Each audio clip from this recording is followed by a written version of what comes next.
Mango's Caribbean Restaurant, 180 Auburn Avenue, right next to Royal Peacock in downtown Atlanta. For more info or directions, call 404-698-3992 or log on to mangoscaribbeanrestaurant.com. For instant coupons, text MANGOS to 313131. Tell your mama hungry, papa hungry, brother hungry. Mango's Caribbean Restaurant, authentic Caribbean cuisines. Open up the door, tell your mama hungry. The Cavil Group is a Florida-based marketing and training consulting firm. We help businesses communicate to their target audience and engage them in conversation. We also help to expand their audiences, which will ultimately result in growth for those organizations.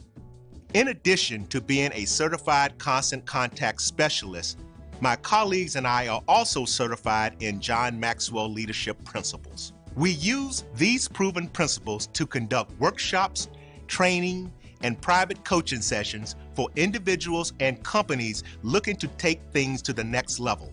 Contact us to schedule a free consultation. Issues today, don't delay, call Cavil. Follow the Black College Sports Network and all of our shows on YouTube. You can find us at MyJBN Online and on all social media at MyBCSN1. I have in me the ability to make you a better you. So if you work hard, focus, stay on point, you can do anything. Trust me.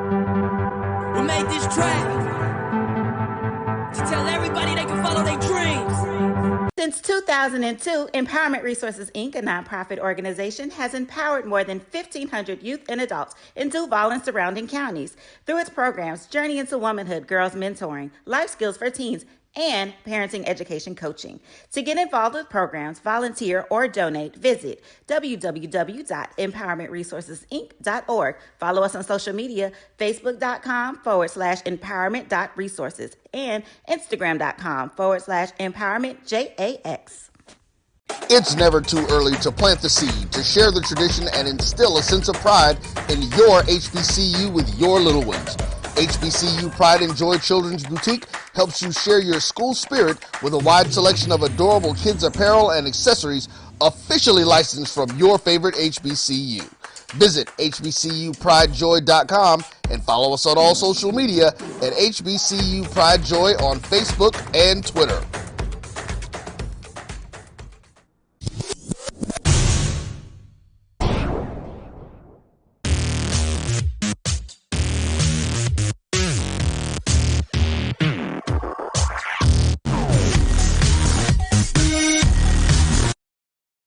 For 200 years, Montgomery, Alabama has been making history by people who had the courage to stand up for change. Today, this riverfront city has been reborn, embracing the past and looking forward to the future. From the National Memorial for Peace and Justice to the stage of the Alabama Shakespeare Festival, this is where history was and is made. We are proud to call Montgomery home, and together, we can be the change.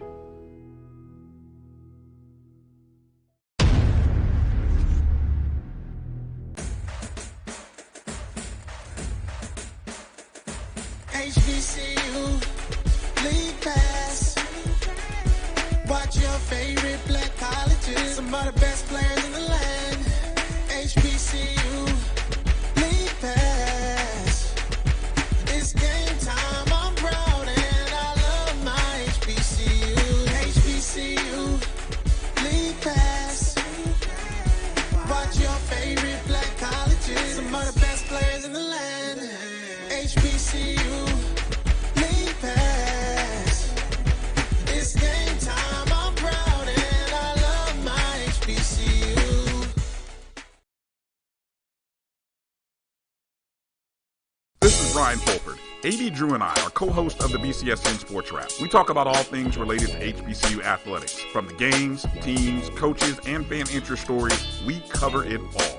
You can find our shows on Facebook at BCSN Sports Wrap, YouTube at MyJBN Online, and everywhere you listen to podcasts like Anchor, Spotify, Google, and Apple Podcasts. You can also find the show on the Jericho Broadcast Network's app. Make sure to download. We look forward to you joining the conversation and being a part of the show. Are you hungry for authentic Caribbean food like jerk chicken, oxtail, red snapper, shrimp, tofu, and rasta pasta? Well, find your way over to Mango's Caribbean Restaurant, 180 Auburn Avenue, right next to Royal Peacock in downtown Atlanta. Them belly full, but we hungry. Mango's Caribbean Restaurant, open daily from 11 a.m. to 10 p.m. And on Friday and Saturday, we're open till 4 a.m. Come to Mango's and put some spice in your life. So we've got a good thing going. Mango's Caribbean Restaurant, 180 Auburn Avenue, right next to Royal Peacock in downtown Atlanta. For more info or directions, call 404-698-3992 or log on to mangoscaribbeanrestaurant.com. For instant coupons, text MANGOS to 313131. Tell your mama hungry, papa hungry, brother hungry. Mango's Caribbean Restaurant, authentic Caribbean cuisines. Open up the door, tell your mama hungry. The Cavil Group is a Florida-based marketing and training consulting firm. We help businesses communicate to their target audience and engage them in conversation. We also help to expand their audiences, which will ultimately result in growth for those organizations. In addition to being a certified constant contact specialist, my colleagues and I are also certified in John Maxwell Leadership Principles. We use these proven principles to conduct workshops, training, and private coaching sessions for individuals and companies looking to take things to the next level. Contact us to schedule a free consultation. Issues today, don't delay, call Cavil. Follow the Black College Sports Network and all of our shows on YouTube. You can find us at MyJBN Online and on all social media at MyBCSN1. I have in me the ability to make you a better you. So if you work hard, focus, stay on point, you can do anything. Trust me. We made this track to tell everybody they can follow their dreams. Since 2002, Empowerment Resources, Inc., a nonprofit organization, has empowered more than 1,500 youth and adults in Duval and surrounding counties through its programs Journey into Womanhood, Girls Mentoring, Life Skills for Teens, and parenting education coaching. To get involved with programs, volunteer, or donate, visit www.empowermentresourcesinc.org. Follow us on social media, facebook.com/empowerment.resources and instagram.com/empowermentjax. It's never too early to plant the seed, to share the tradition, and instill a sense of pride in your HBCU with your little ones. HBCU Pride and Joy Children's Boutique helps you share your school spirit with a wide selection of adorable kids' apparel and accessories officially licensed from your favorite HBCU. Visit hbcupridejoy.com and follow us on all social media at HBCU Pride Joy on Facebook and Twitter.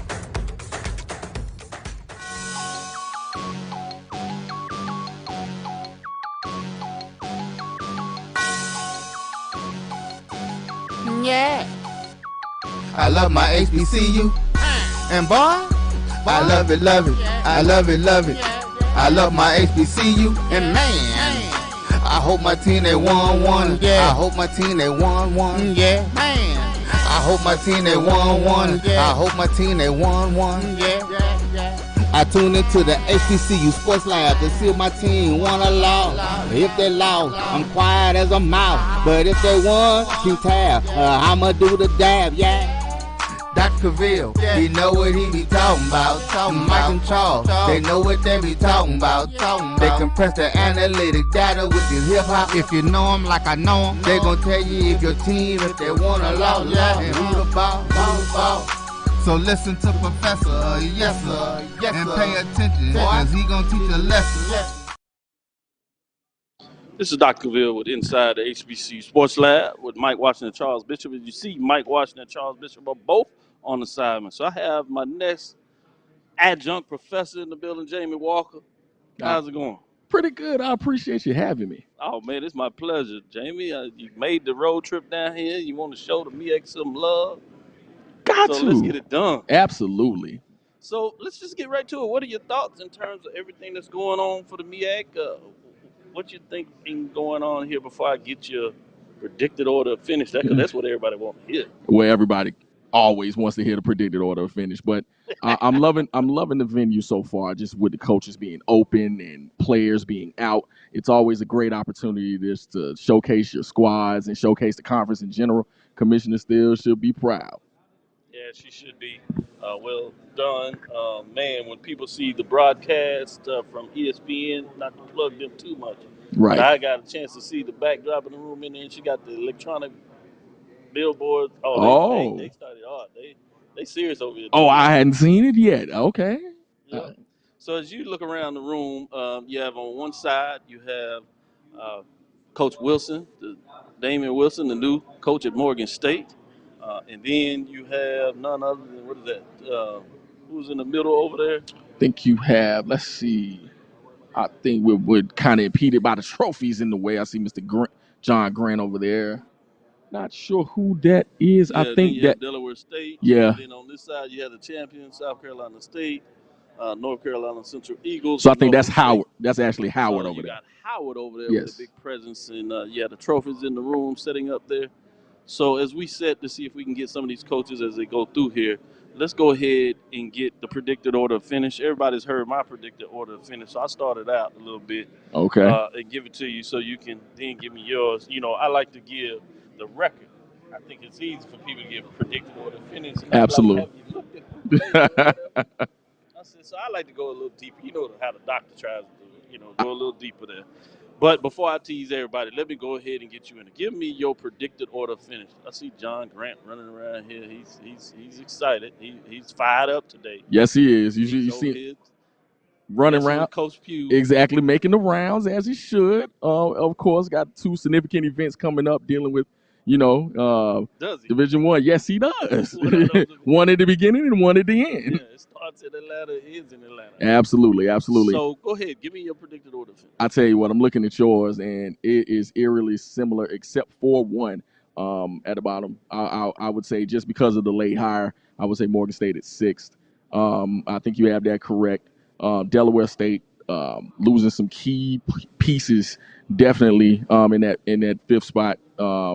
I would say Howard much improved when you're talking about them having Quentin Williams and then also having Eden James in a much improved offense. But I would say them at the 4th spot. I would flip yours and say Norfolk State at 3. Oh, you got Norfolk State. I would. Losing Juwan Carter and losing a couple other pieces. Yeah. We will see how they do in as far as bringing back a signal caller as well. North Carolina Central at 2nd place, bringing back Davius Richard, bringing back a lot of key pieces, including Brandon Codrington, who's here today at that punt return spot. I think, they'll be in 2nd. But number 1, South Carolina State Bulldogs, them being able to win it last year and them having a relatively young team, I think they'll win the MEAC again this year. As you said, a little different from mine, but not too far off. No, not too far. Not too far off. So I think you know what you're talking about. I got number 6, Morgan State, 2-9. I agree with you. 0-5 in terms of conference. I think he's a dynamic coach, and I believe he will get it right in Morgan State. Absolutely. I just think about the late start that he has and where Morgan State was. Is my understanding, he only had like 45 people at spring practice, to give you an example. Bringing a lot of bodies in. The good thing is the players have already bought in. Yes. So that is huge. Academics is strong. As many people know about Morgan State, but it includes the players. They speak about their academics being strong. Little small things that need to get done that he's working on that will quickly change and make a difference in terms of taking care of kids and making sure they know they appreciate them. So that's going to be fascinating. So I have them at 6. At number 4, I have actually number 5, I should say, is Delaware State. I have them at 5 and 6, 1 and 4. This is one of the teams that I think can really throw an ointment in a lot of people's perspective of what's going on. So it's going to be fascinating to see. This is a team, while I have them at 5, I can see them jump to 2. Wow. I see them getting on the roll. They're going to have the strongest defense in the league, I believe. Even stronger than South Carolina State, which I see is 2nd. But there's questions on the offensive side of the ball. If they can answer some of those questions, they'll be okay. Trust me with that. They will be okay. Then you go back and look a little bit at number 4. I have Howard, 5 and 6, 2 and 3. Fascinating on them. Know they can score. Can they get some defense again? opposite of Delaware State in a lot of ways. So Good question. they can ruin it for some people. I'm not sure if I can see them getting to the top, but I can see them ruin it for those teams that many people think are going to be at the top, which I have at number 3 is North Carolina Central. Young team. I think they have a championship level team. I think their schedule does not favor them. That's the concern I have with North Carolina Central. Not that they can't go and win some games. They will win some games, big games. Maybe starting off and shocking some people in terms of against the Aggies. Don't do that, sir. Don't do that. In that matchup. But I think it should be entertaining, which is what you want from a rivalry game. Absolutely. Because in the last couple of years, it hasn't been that. No, it has A&T not. has dominated that. They're going to come in there prepared to dominate it again, but I think they're going to get a fight from the Eagles, and if they're not careful, Eagles can sneak out of there with the victory. But because of the road game, more importantly in conference play, in Orangeburg, South Carolina State, road game against Norfolk State. I think last year was their year to find a way to get it done, and when they couldn't get that overtime win against South Carolina State, they had their chance last year to me to start in Atlanta and literally finish in Atlanta to be the first team to do it. But that close a play or two that did not allow them to do it. But this year I think it gets a little difficult. They might be able to get one of them, but I can't see them getting both of those road games. So I have them at 3. I can see them sneaking up to 2 in terms of if they get one of those games. At number 2, I have Norfolk State, 7-4, 4-1. I know they lost the everything quarterback, but Odoms is a defensive guy. He can run the ball. I think there's enough talent at Norfolk State to find a way to get it done, but I don't think it's enough as they have to go on the road to South Carolina State. Everything plays to the strength of South Carolina State. They still feel a lot of questions, so they still feel disrespected, so they're not going to feel themselves. No, as they should feel. Right, and then they have a schedule that really fits well for them, including getting FAMU at home. I just told you about Norfolk State and also having North Carolina Central at home. I'm interested in terms of that North Carolina A&T game. Now, it's on the road. I'm very interested in that as well. In that one. Absolutely. I think they had their chance to get the game last year where they were you really playing well in that game. Mm-hmm. Then Corey Fields gets hurt. And A&T does what a good team in terms of is used to beating a team. They find a crack in the crevice, and they find a way to get it done. So you got to give credit to the Aggies for doing that.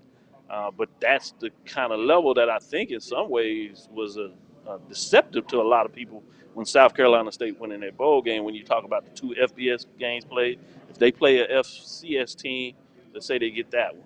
Let's say they get A&T. Now you're talking about a team that goes in 8-3, which gives you a whole different mindset than a team that goes in 6-5. Yeah, it was deceiving as far as the record is concerned. If you look up and down that schedule, you're exactly right. South Carolina State was much better than that 7-5 record indicated.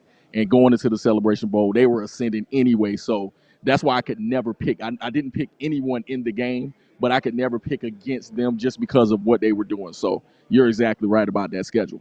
Anything else you want to add before we go to our first break and see if we can get in some of these coaches? They're moving around and trying to get to some of their stuff, but want to see about doing that. What are your thoughts and final thoughts before we go to this first break? Just in general, it's exciting this year because I think coming off COVID last year, you were just so uncertain about what the teams would be with that long layoff. Now this year, because some did play abbreviated schedules, but not all teams played. So now coming into a full year, it's interesting to see what exactly this conference will be. And I think it's much more competitive than it's been in the past. No doubt about it. So let's see if we can go to our first break. Live, stick with us. Appreciate you joining us early this morning if you're in most of the central time zone for those many swag folks trying to sneak in here and see their backyard cousins and what they get to done. They're doing it big. So stick with us. This is Dr. Vils inside the HBCU Sports Lab with Mike Washington, Charles Bishop, doing a special event for the 2022 MEAC Football Media Day. I was going to do MEAC Swag Challenge. MEAC Football Media Day in Norfolk, Virginia, and I'm joined by Jamie Walker. Stick with us. We'll be right back after this break.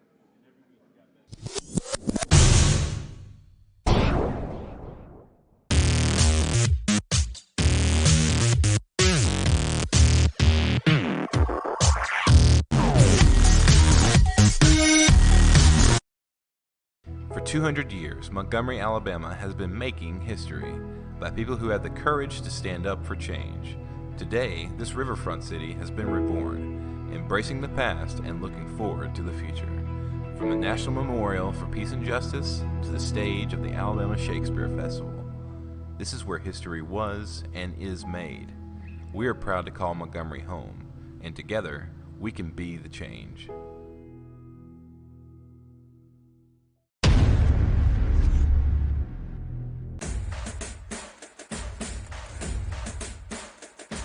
HBCU League Pass. Watch your favorite black colleges. Some of the best players in the land. HBCU League Pass. It's game time. I'm proud and I love my HBCU. HBCU League Pass. Watch your favorite black colleges. Some of the best players in the land. HBCU League Pass. It's game time. I'm proud and I love my HBCU.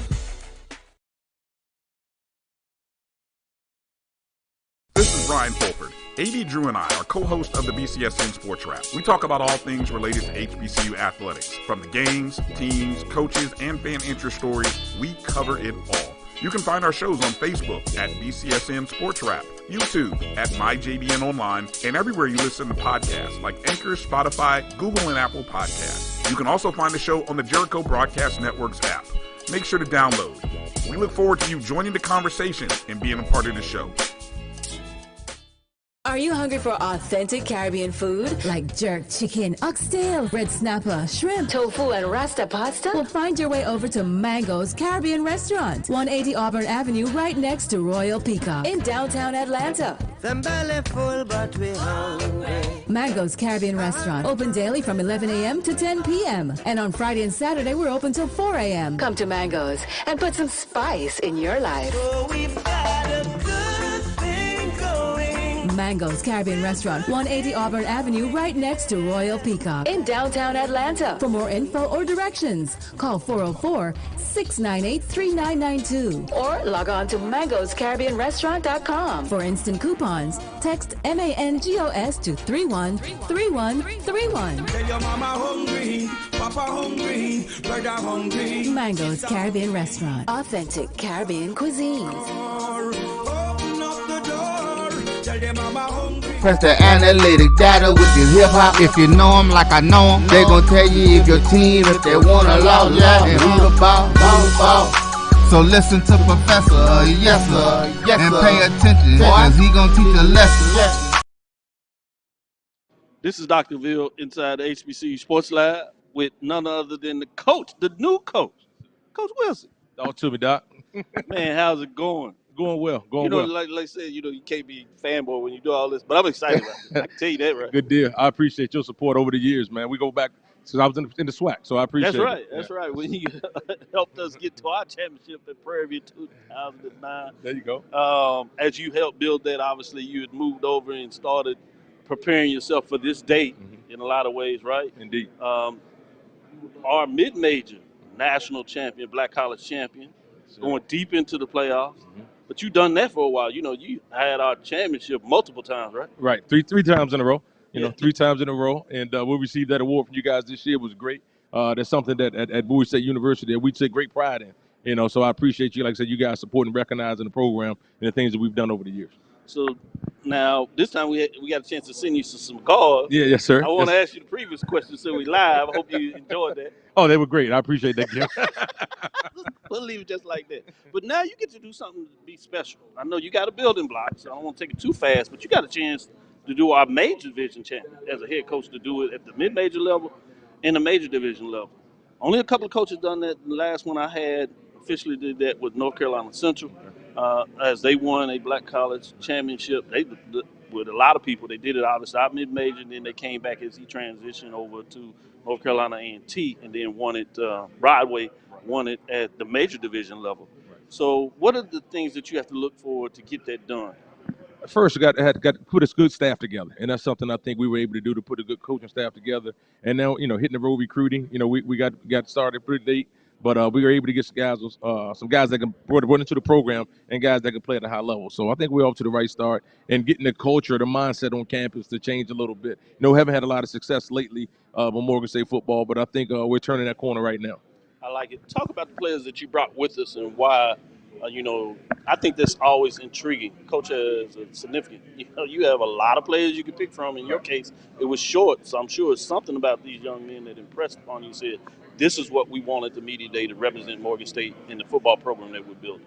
So what I did was my first Monday on the job. We weren't on campus yet. I had Zoom meetings with all the players on the campus or on the roster. And for those 10 minutes for each player, I asked them, hey, give me 2 things you like about Morgan State. Give me 2 things you dislike. Give me something you want to change. And Dexter Carr and Bruce, their responses to those questions and seeing the passion in their eyes, the want to be successful, want to win, and they're doing a great job in the community and in their classroom. I think they were two great guys to pick for this occasion. What do you need to be successful this season to go in these games? I know it happens so fast. There's building blocks. Fans are excited about this. And there's not necessarily a time limit. Your expectation, I'm sure, because of your success in the past and just as a coach, you go in to win the games. But do you set a pace in regards to winning the conference, winning championships, getting 500? What does that look like? How do you go through that process? We want to win championships right now. That's the reality. I don't know how to create the mindset. Hey, I just want to win 4 games. I just want to win 5 games. I don't know how to think that way. So we want to win each day and get better each day. But at the end of the day, if we take care of the little things, the big things will take care of themselves at the end of the day. So that's our mindset. Just get better each day and let things fall in where they may. Last thing I have for you, and then I'll let you respond to your fans, family, or whatever, whoever you want to speak to. But obviously, this is the talk in regards to where the MEAC is. Mm-hmm. You're short. Had a chance to speak with other coaches as I got to come in for lunch. I saw that they pretty much welcome you to the table, open arms, with all the type of success.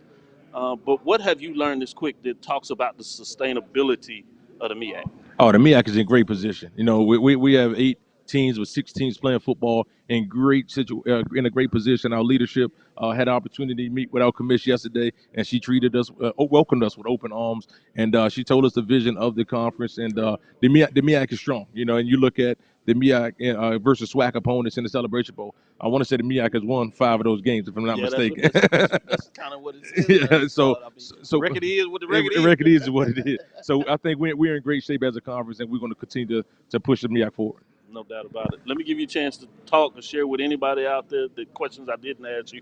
Anything you want to share, go ahead at this time. The biggest thing right now, Morgan State supporters, Morgan State alums, we're going to need you. It's an all-hands-on-deck approach, and our student athletes need you to be involved, need you to be in the stands, pushing this program to the next level. We've had a lot of success at Morgan State in the 60s and the 70s, and we want to bring those days back. We want to bring those glorious days back. We have 4 Hall of Famers that played at the university, so we want to make sure that we highlight the history and teach our incoming student athletes the history that's Morgan State football, and continue to move forward to win championships. There you go. You have from Coach Damon Wilson, Morgan State University, the football program, new head coach. Excited and get it done. I like the tie. You dress well. You done learned over the years. I learned over the years. Have my colors on. I know what it is. Got my paycheck help a little bit. Got my little sapphire thing right there. I know you're an alpha, but I can hear nothing. No, I appreciate that. Y'all just had your conclave and tore up North Carolina. Indeed. Charlotte. Indeed. They got to rebuild it. But no, it's a pleasure, Coach. Yes, sir. This is Dr. Cavil with Inside the HBCU Sports Lab. We'll be right back after this break. Thank you. The Cavil Group is a Florida-based marketing and training consulting firm. We help businesses communicate to their target audience and engage them in conversation. We also help to expand their audiences, which will ultimately result in growth for those organizations. In addition to being a certified constant contact specialist, my colleagues and I are also certified in John Maxwell Leadership Principles. We use these proven principles to conduct workshops, training, and private coaching sessions for individuals and companies looking to take things to the next level. Contact us to schedule a free consultation. Issues today, don't delay, call Cavil. Follow the Black College Sports Network and all of our shows on YouTube. You can find us at MyJBN Online and on all social media at MyBCSN1. I have in me the ability to make you a better you.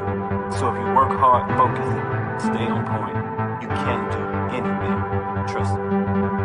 We made this track to tell everybody they can follow their dreams. Since 2002, Empowerment Resources, Inc., a nonprofit organization, has empowered more than 1,500 youth and adults in Duval and surrounding counties through its programs Journey into Womanhood, Girls Mentoring, Life Skills for Teens, and Parenting Education Coaching. To get involved with programs, volunteer, or donate, visit www.empowermentresourcesinc.org. Follow us on social media, facebook.com/empowerment.resources and instagram.com/empowermentJAX. It's never too early to plant the seed, to share the tradition, and instill a sense of pride in your HBCU with your little ones. HBCU Pride and Joy Children's Boutique helps you share your school spirit with a wide selection of adorable kids apparel and accessories officially licensed from your favorite HBCU. Visit hbcupridejoy.com and follow us on all social media at HBCU Pride Joy on Facebook and Twitter.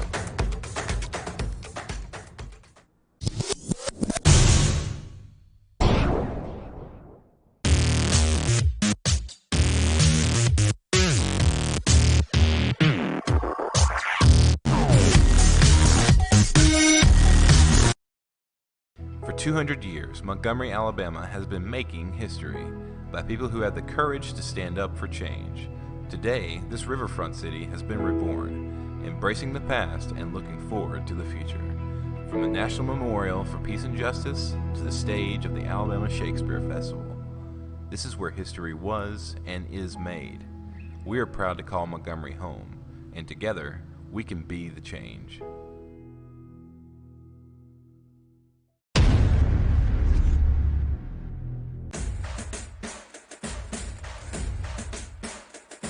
HBCU League Pass. Watch your favorite black colleges. Some of the best players in the land. HBCU League Pass. It's game time. I'm proud and I love my HBCU. HBCU League Pass.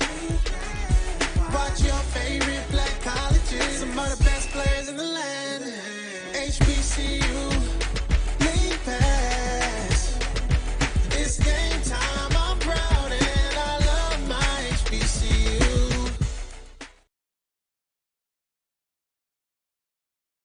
This is Ryan Fulford. A.D. Drew and I are co-hosts of the BCSN Sports Wrap. We talk about all things related to HBCU athletics. From the games, teams, coaches, and fan interest stories, we cover it all. You can find our shows on Facebook at BCSN Sports Wrap, YouTube at MyJBN Online, and everywhere you listen to podcasts like Anchor, Spotify, Google, and Apple Podcasts. You can also find the show on the Jericho Broadcast Network's app. Make sure to download. We look forward to you joining the conversation and being a part of the show. This is Dr. Cavil with Inside the HBCU Sports Lab. We're getting ready for our next interview. I heard you got to talk a little bit of Coach Pugh. What you got? I did. You know what? Coach Pugh is when you've been in the profession that long and being able to do what they've done at South Carolina State, you can just, fly in this. You can just, you as comfortable as possible. You don't have anything to prove to anybody. This side, Coach, we're going to get you right in here. Go ahead, finish your thought and get him on there. And no, I mean, just that Coach Pugh is just built for these kind of moments. I love his demeanor, and I love the way that, he just comes off in the presser. He's going to win that regardless. Yeah, he's going to win but that. right there before the game. Let's get in Coach Trey Oliver, head coach of the North Carolina Central Eagles. As he's ready to go. This is the man of the hour. This is a bad boy. This bad brother right here. Watch this. He coming in here, sitting down and talk to us about these Eagles because they will fly. So he say fly high. Look at it. As we dress him down and get him ready there. Coach, how's it going this morning? Oh, turn it down a little bit. That's good. Okay. Coach, sensitive in those ears, we want to make sure you can talk to his coach on the headsets and stuff like that, get plays ready. We got to take care of this, man. Right, right, right. How's it going today? Outstanding. It's good to be here. Good to see the folks in the conference, man, and we have a great relationship. And they're student athletes. There's some talent in this room, man. It's good to see these guys. Yeah, it is a lot of talent. The MEAC is talented, and in a lot of ways, that talent is recorded in the MEAC Spike Talent Celebration Bowl.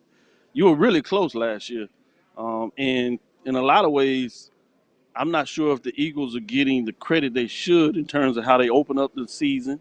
Went on the road, played Mississippi Valley State down there, tough place to play, bounced back, and was right there with South Carolina State. But you have a lot of those players coming back. Tell us a little bit about the talent you got with your team this year. Yeah, we got, I think, 8 coming back, starters coming back on offense and 7 on defense. And it was really good to see the young guys get a lot of reps last year because we had a lot of injuries. And, we're getting a lot of those guys back now. So we're excited about the talent that we have coming back. And we got to figure out a way to score those 3 points, man, and beat those Bulldogs. I like that. I like that. Tough schedule in terms of some of the road games in the conference. What is your mindset going into a game? Do you feel there's any major difference in terms of playing at home or playing on the road? Do you see your teams maybe responding better on the road than sometimes they do at home? Well, we try to keep the routine the same. Okay.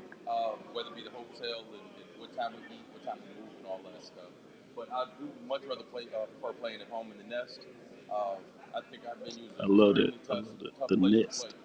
It's a tough place to play in Durham, man. So our guys are comfortable there. I love our fan base, and they really support our guys. But on the road, we try to keep everything same as far as our routine and our schedule. So wherever we go, man, doesn't matter. Just put the ball down. There you go. Let's talk about a little bit before we talk about your team. Talk about starting out in the Duke Mayo Classic, big game against North Carolina A&T.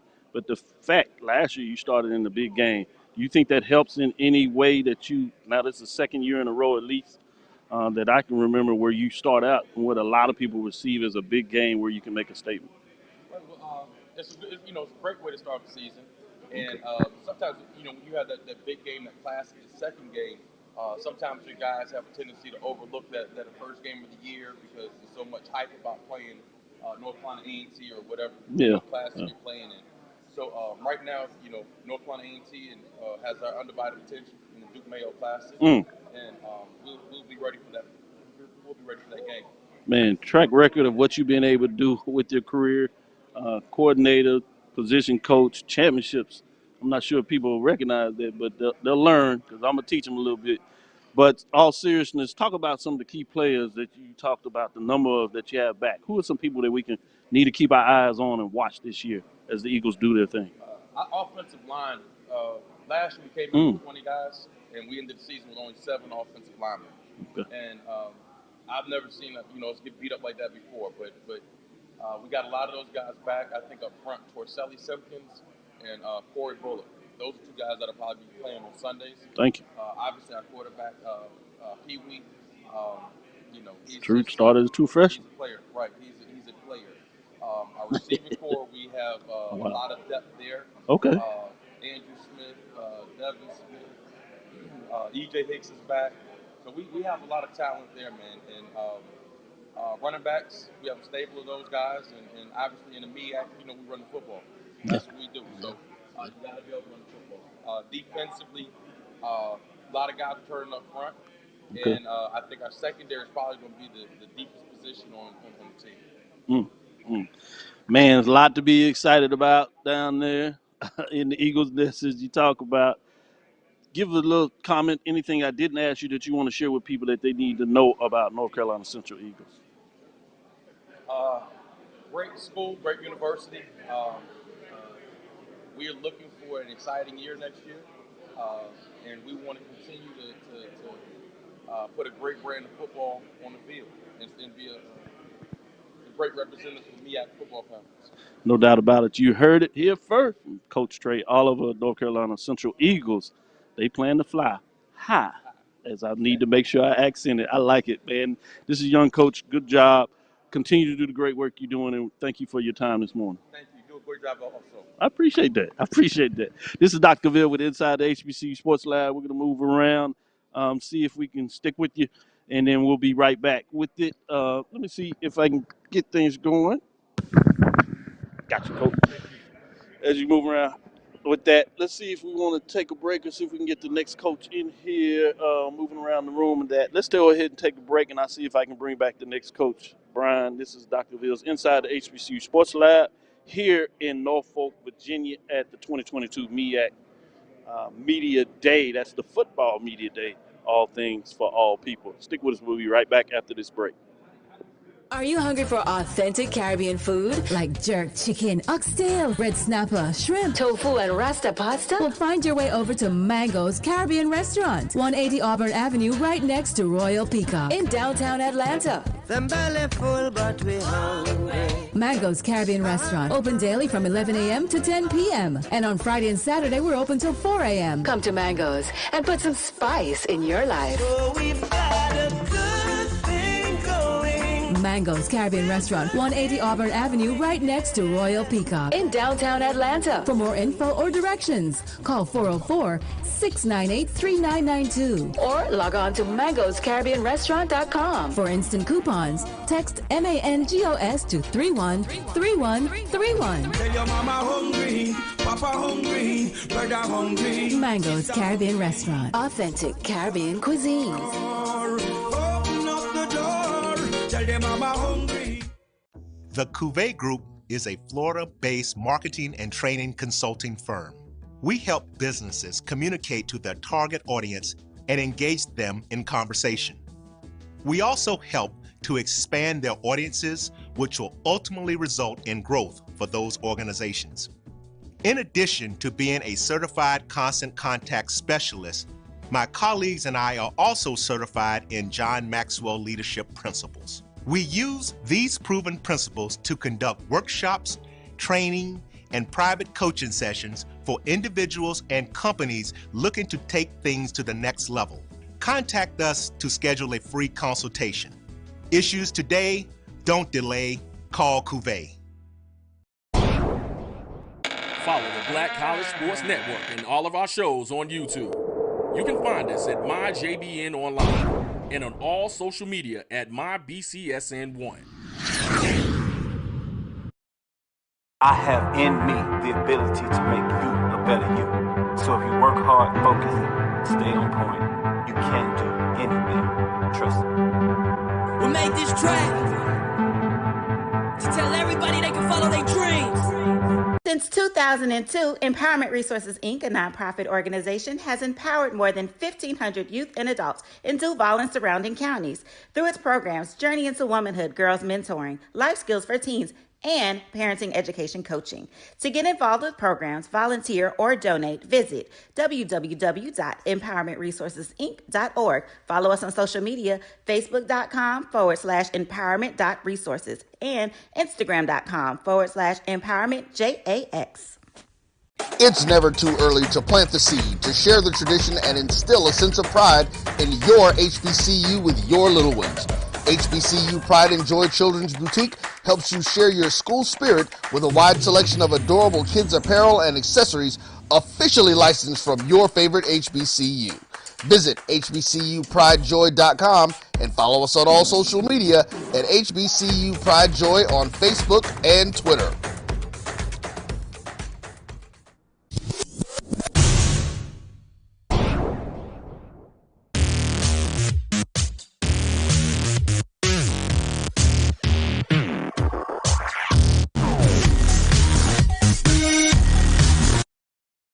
For 200 years, Montgomery, Alabama has been making history by people who had the courage to stand up for change. Today, this riverfront city has been reborn, embracing the past and looking forward to the future. From the National Memorial for Peace and Justice to the stage of the Alabama Shakespeare Festival, this is where history was and is made. We are proud to call Montgomery home, and together, we can be the change.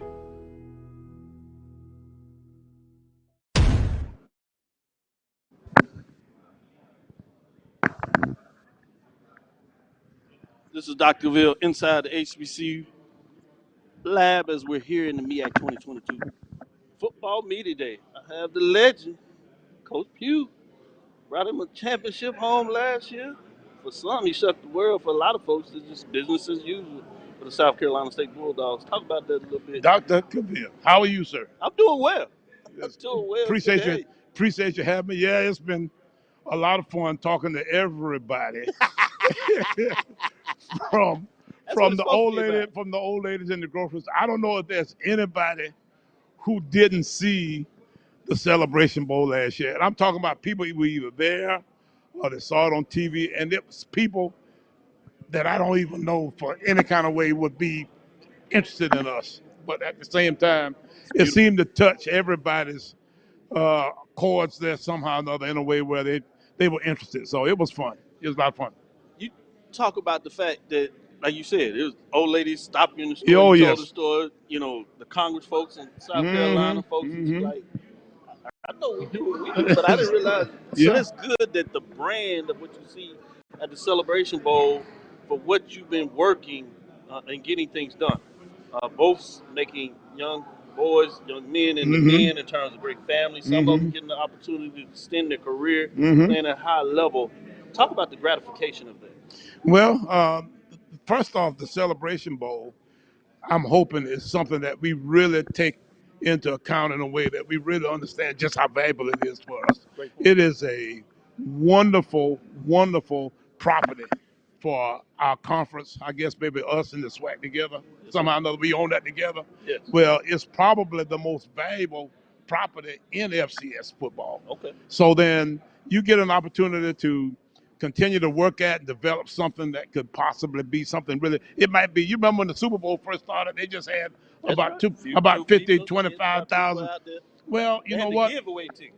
Well, I think we're getting to the point where we're going to be able to sell tickets for a pretty premium price. That's right. And that's coming on in a way now where, it's becoming a destination weekend for all HBCU fans. So I'm excited about, and so our kids have had a little taste of something that, they feel like they can develop into something that can last them for the rest of their lives that way, Doc. So I'm excited about what we've seemed to have gotten going here. A lot of it's been a little bit of unintended consequences of what's actually just arisen through all this deal, but I can tell you that it's been about as much fun to see this thing come about as anything I've been a part of in my whole lifetime. So you've been at this for a while, coming off of championship wins, as you are this time. Is there anything to the thing out there about preparing your team to be, quote unquote, the hunted versus the hunter? Well, that part is definitely a case. You definitely do understand that the South Carolina State Bulldogs will not be able to slip in any place and win a football game, kind of untested that way. You're going to have to really bring it. Everybody's going to give us their A game. And, our guys are preparing to be a better football team than they were last year. Now, if that can be, then I don't see why it shouldn't be. We returned most of the guys from last year's team. Now, when you start talking about 9 starters on offense and 8 starters on defense, I don't really know how that works because we play so many personnel groupings and that kind of stuff that, that you really don't necessarily, know exactly, how it fits from what you were last year as opposed to what you are this coming year. But I can tell you that we've got a lot of good football players coming back. Our demeanor, our want to, our will, all those kind of things are still strong. Our guys have worked extremely hard this summer. So we look forward to seeing this coming Tuesday when they come back in, this team as it develops on to, what we'll be in the 22 season. Yeah, it should be fun to watch. Obviously, you brought with you quarterback Corey Fields, young guy that is maturing in front of your eyes, getting better every day, and is in a lot of ways a true leader. Talk about him for a minute. Corey is the consummate, mature leader. He's a very smart young man. He's in grad school. He'll be probably done with a master's degree sometime in the next semester. So, yeah, and then, he's probably more mature than I am. I sometimes feel bad about, the stuff that I say to him because he is probably, closer to being a family man and that kind of stuff sometimes than I am. So, this guy has really impressed me with his style, the way he carries himself, the way he leads, just being a good, solid young man, in today's society that way. And, I just feel like, he's going to work at this thing in a way where, he's going to improve his numbers. He was a little over 50% passer last year. He had, a few more turnovers than we would have liked. I think those are the things these are the kinds of things that he'll be better at this year. So I think our team will benefit from a more mature guy in that position. And then he knows his weapons better. I think he'll understand, more about what his receiving core is like. He's got all kinds of pieces around him that I think are top-notch caliber kinds of personnel. So I think we got a chance to be pretty good. I really do. Then on the defensive side, you told us a little bit when I got to talk to you at the Celebration Bowl in Atlanta about Jablonski Green. You said, this young man is talented. You keep your eyes on him. And sure enough, he showed out. He did. And now he gets the chance this year to kind of step out of a shadow, exactly, because now folks are going to be looking for him to be as talented. What are your thoughts on him and, more importantly, that defensive side of the ball? Well, now, Jablonski and Jacoby Durant are from the same place.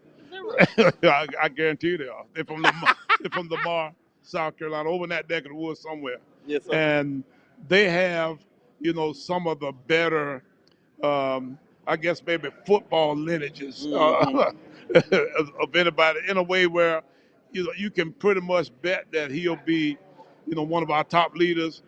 We started him out as a linebacker. He stood up most of his high school career, and he still stands up and plays even at the defensive end. But now we found he actually ate himself out of the linebacker position. Okay. He got up to about 290, I think, somewhere in that neck of the woods. So he like the. But you know what? He look at him. But you can't tell it. I'm telling you. No, he's probably about 285, look somewhere in that neck of the woods. Can run, got good leverage, good lean to him, that kind of stuff. Can rush the passer, athletic as all get out. So he'll play. We'll still use him to do some of the scheme stuff that you see in the pro football and the college football schemes today, where you see guys, drop back and drop in the coverage and that kind of stuff, along with the fact that they can rush the passer. So he's been a fun guy to watch, and now he'll be able to take on more of a leadership role, because of the fact that he's been in the scheme now for a while, and he knows what he's supposed to do first, so he can talk about that and then go on and see if he can help other guys with their assignments too. Anything that you want to share that I didn't ask you? Not really. This team has got a chance to be really special, but at the same time, our league was so balanced last year. Yeah. Our games were so close that I'm sure everybody is thinking that they are going to have their shot to dethrone us. And you're right. They can. We definitely can be beat, but they're gonna have to beat us because we're gonna come in and try to play every game as if it's the last shot at out of a Roman candle. So when you talk about 6 teams, everybody asks different questions about that, but a lot about that. And you talked yesterday about the strength of the league and just how strong it is, but there's not a lot of room for error. Yeah, we don't know much about Morgan now with Damon taking over there in Baltimore, but I can tell you that Larry Scott at Howard, has really done a fantastic job. Should have beaten us last year. Dawson Odoms at Norfolk is one of the better young football coaches in this country. And, they were that close to getting us last year. Right. Really, for a while, was playing as good as anybody. You got to sustain it through the whole season. Trey Oliver down at Central. This guy, man, got his team back in the last year. And Dernier caught us, from behind, at the end. And probably could have beaten us if it hadn't been for a play or two. Yeah. Delaware State is, we played them 4 times last year. Well, I've never seen that before. That's right. Well, what happened was we played them twice last spring. Then we played them in the fall. Now we played them again. So it's in the last maybe year and a half we played them 4 times. But I'm telling you, it is a it'll be a tough deal to play all these guys again and to find a way to get through all of them undefeated again. Hopefully we can do it because I think the team that wins it will probably not lose a game. So, we got to figure this out. No problem with it. And we'll be following you, bring you all in on Black College Sports Network. With that, this is Dr. Cavil inside the HBCU Sports Lab for the 2022 MEAC Football Media Day. We'll be right back with you. Stay with us. We'll be right back after this break. You have none other than Coach Pugh, Buddy Pugh.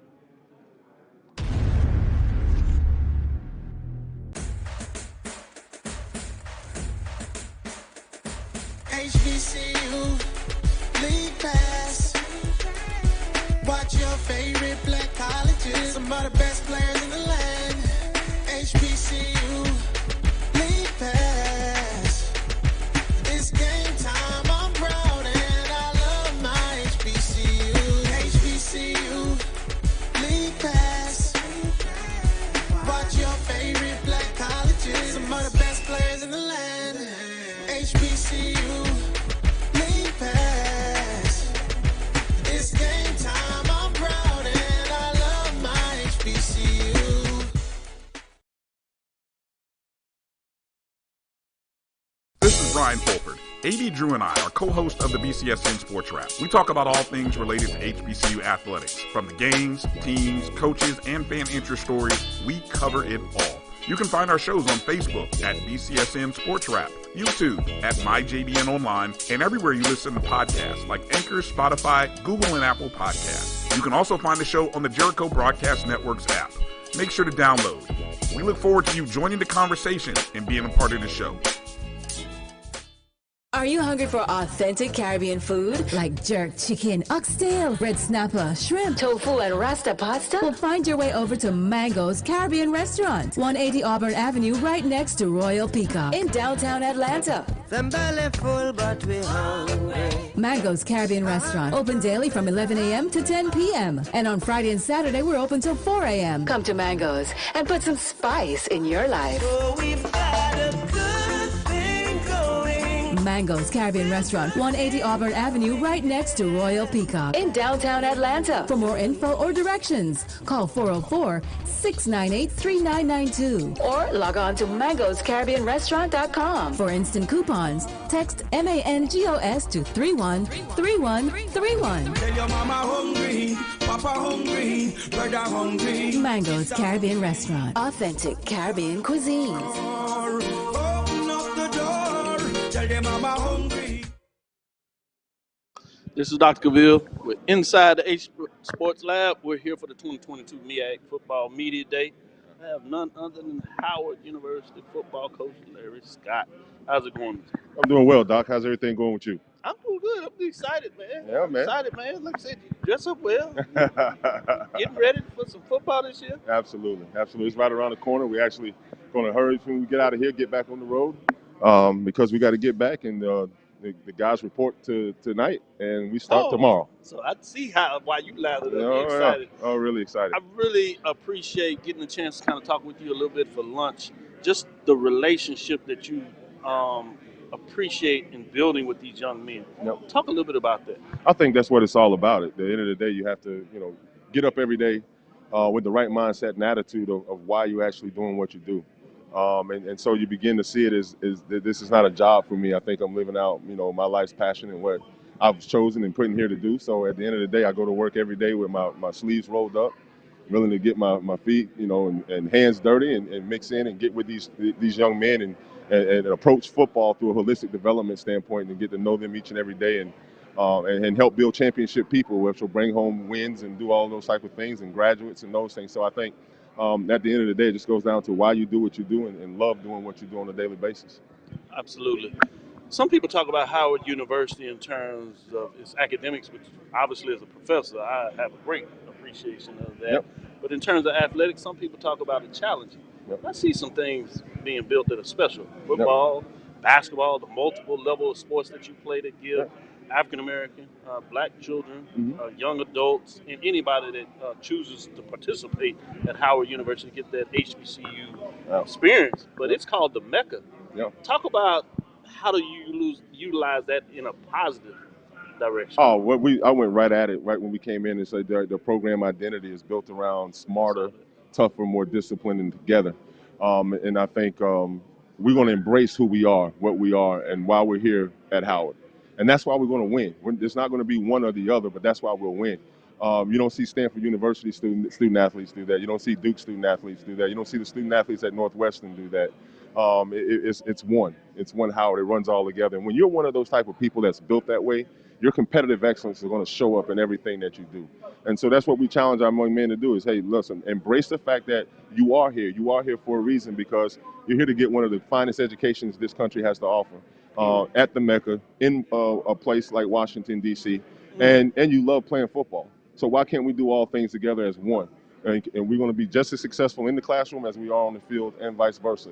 We don't talk about them being a split thing. We talk about it being in conjunction and how it works together as to why we win. And when we turn around and people say, why you win, why wouldn't you think we should win? We win at everything we do, everything that we touch, and we're going to compete to the utmost to make sure we put ourselves in position to have that type of success. I like that clinch fish analogy in a lot of ways you put in there.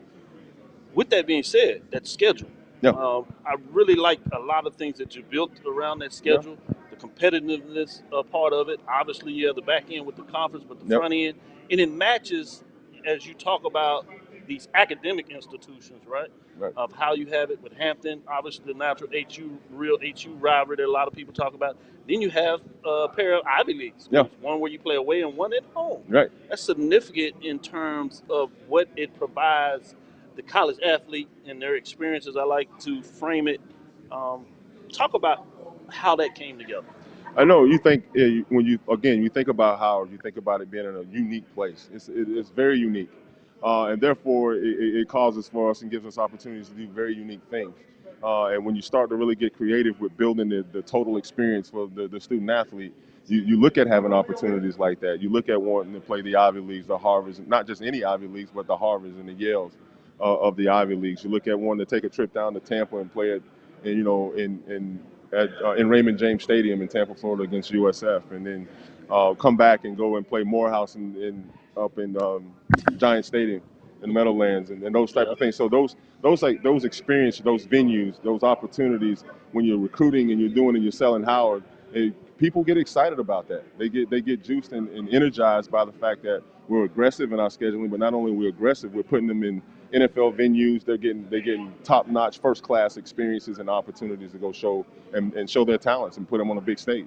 Great point. Well said. Let's get to some of the players. You brought your quarterback, Quentin Williams, defensive lineman, Damian Brokenberg. Yep. Talk a little bit about those gentlemen and why they were the ones that you brought with you. It's always unique for me to ask a coach because that's a significant statement in a lot of ways. Yep. They only allow you to bring two. Yep. Might be more than that, but some reason you had to settle on two. Talk about the talent of these young men and holistically what they bring to the table. I think even you go back to last year and you take the job and you go, okay, who are some of the guys you learned? And Quentin Williams and Darian Brokenberg kept coming up. And one of the biggest things I needed to challenge them from last year to this year is to allow, they got to grow, they got to mature, they got to be true leaders and what that means in the essence of just not talent being good enough. They're both fine young men. They're both great people, great human beings. They both do very well in the classroom. Both are progressing towards their degree at a rapid rate and doing really well. But I needed the leadership characteristics of who they are off the field to start to permeate throughout our young football team. And both of those guys took that leap for us. They took that step this offseason. Both became leaders on both sides of the ball for us. And they're stand-up guys. They do it right both on and off the field. So not only do they lead with their voice and but they lead through their actions. More importantly, off the field as opposed to on the field. So they took that big step, and they're deserving of being here. And they're both guys that are on our leadership committee. They're both leaders on both sides of the ball. Their maturity has come to the place of where others around them respect them. Respect not only who they are, not how talented they are, but how hard they work and the vision that they have for wanting to win. So it's great. Great point. Talk a little bit more about your offensive, defensive side of the ball. What can we expect this season? I think for us on offense, it's just continuing to grow the young talent. We had our moments and our flashes. We've added some more talented guys to that. It all starts up front. And to return the bulk of our offensive linemen when we had 3 or 4 guys that started for us as true freshmen up front last year that have really changed their bodies through having a whole full cycle of a year off, gotten bigger, stronger, leaner, quicker, faster, and more intelligent in the football game because we spend a lot of time with our football on one football intelligence courses that we use in the off season. It's going to start around them, and then our young talented players like Casey Hawthorne and Jared Hunter and Antoine Murray. We got all those guys coming back, so we're really excited about our skill, how explosive we can be offensively, and it starts with the leadership of our experienced now quarterback. That's got to continue to grow and have a really good training camp. And then defensively, we went out and really attacked that on the recruiting standpoint, brought in a couple transfers to kind of shore up on the D-line and kind of help us on the back end. All of those guys are a year older now. Again, have gotten bigger, stronger, and faster. We loved our young linebackers. They were young last year, but they've all tacked on 10, 12 pounds of muscle and been in the classroom and learning. So, and put a lot of depth there. And we love the fact that now in our secondary, we can play 2 or 3 deep and rotate 2 full groups back there and keep guys fresh for the fourth quarter. So I'm really excited about this football team, and I think it's going to be a different product than what most people are predicting or came out of last year seeing. Thank you, Coach. That'll do it for us. None other than Coach Larry Scott, Howard University football team. Look for big things. Great season, a lot of big games. Should be exciting brand of football to see. Thank you, Coach. Thank you, guys. Appreciate it, Doc. No problem. This is Dr. Cavil with Inside the HBCU Sports Lab. We'll be right back after this break. Stick with us as we have a couple of more interviews to get done. Thank you. The Cavil Group is a Florida-based marketing and training consulting firm. We help businesses communicate to their target audience and engage them in conversation. We also help to expand their audiences, which will ultimately result in growth for those organizations. In addition to being a certified constant contact specialist, my colleagues and I are also certified in John Maxwell Leadership Principles. We use these proven principles to conduct workshops, training, and private coaching sessions for individuals and companies looking to take things to the next level. Contact us to schedule a free consultation. Issues today, don't delay, call Cavil. Follow the Black College Sports Network and all of our shows on YouTube. You can find us at MyJBN Online and on all social media at MyBCSN1. I have in me the ability to make you a better you. So if you work hard, focus, stay on point, you can do anything. Trust me. We made this track to tell everybody they can follow their dreams. Since 2002, Empowerment Resources, Inc., a nonprofit organization, has empowered more than 1,500 youth and adults in Duval and surrounding counties. Through its programs, Journey into Womanhood, Girls Mentoring, Life Skills for Teens, and parenting education coaching. To get involved with programs, volunteer, or donate, visit www.empowermentresourcesinc.org. Follow us on social media, facebook.com/empowerment.resources and instagram.com/empowermentjax. It's never too early to plant the seed, to share the tradition, and instill a sense of pride in your HBCU with your little ones. HBCU Pride and Joy Children's Boutique helps you share your school spirit with a wide selection of adorable kids apparel and accessories officially licensed from your favorite HBCU. Visit hbcupridejoy.com and follow us on all social media at HBCU Pride Joy on Facebook and Twitter.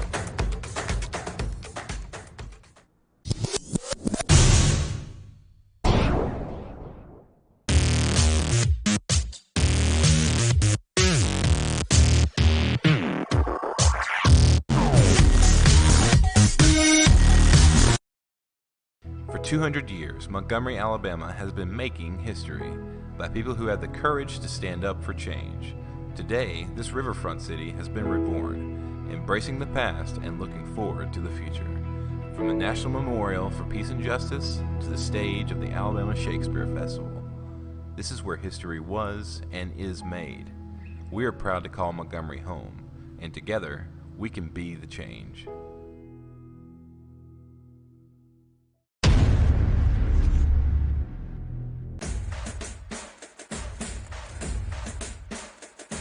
HBCU League Pass. Watch your favorite black colleges. Some of the best players in the land. HBCU League Pass. It's game time. I'm proud and